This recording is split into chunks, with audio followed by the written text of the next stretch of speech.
We have been long-standing neighbors and good partners with the Democratic People's Republic of Korea, and with the signing of a new treaty in June last year in Pyongyang, we are allies. This is due not only to geographical proximity and common history, but also to the alignment of positions and interests in the development of our countries and peoples, as well as on the key issues of international and regional agendas. Today, my colleague, Comrade Cho Sun-hui, and I noted that the progressive development of our bilateral relations serves the interests of our countries and states, contributing to the stabilization of the situation on the Korean Peninsula and strengthening peace and security in the Northeast Asian region as a whole. In the vein of those as mentioned earlier Comprehensive Strategic Partnership Treaty, we had a substantive, frank discussion on the prospects for further intensification of our political contacts.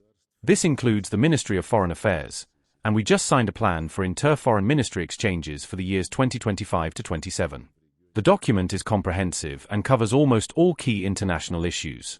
Notably, it also contains the tasks of the Foreign Policy Departments to ensure the coordination of the work of other government structures in the sphere of practical cooperation, trade, economy, investment, humanitarian exchanges, and tourism.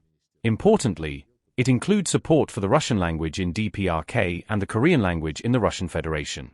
These are not just words. In both cases, there are specific educational programs that are gaining increasing popularity both here and in the Russian Federation. We also exchanged views on the situation around the Ukrainian crisis.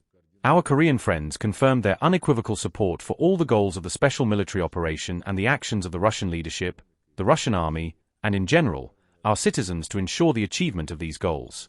In turn, we once again expressed sincere gratitude for the contribution of the Korean People's Army servicemen to the successful completion of the operation to liberate the Kursk region from Ukrainian Nazis and foreign mercenaries. I believe that the results of the second round of strategic dialogue deserve a positive assessment.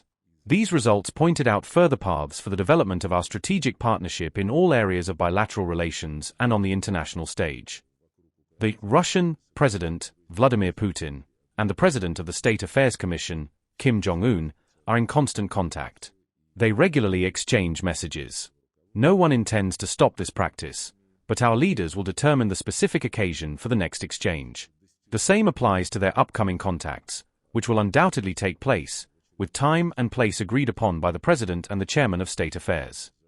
Undoubtedly, the treaty sets out the fundamental principles of our interaction on the international stage, our alliance encountering hostile actions and any attempts to commit aggression against either side of the treaty.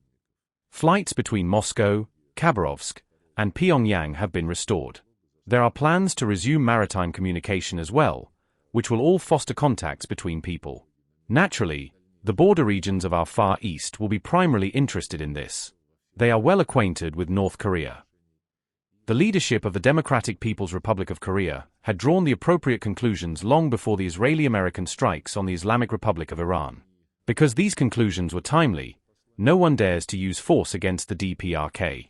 Although military construction around the DPRK involving the U.S., South Korea, and Japan is ongoing, we warn against abusing these relations to build up against anyone, including the DPRK and the Russian Federation. The technologies used by the DPRK are the result of the activities of DPRK scientists. We respect the actions of the DPRK and understand the reasons why they pursue their nuclear program. As for the relations between DPRK and Seoul, we will act solely in directions acceptable to and of interest to the DPRK. This is our ally, and we will proceed from this. Regarding the United States, I am sure you noticed President Trump expressed his desire to resume contacts between the DPRK and the U.S., including at the highest level. We have heard this, our friends have heard it too, but that's it for now. We responded to the proposals of the DPRK leader, the Chairman of State Affairs, Kim Jong-un. We had no reason to reject this act of genuine solidarity. We proceed from the fact that the DPRK determines the forms in which we implement our strategic partnership treaty.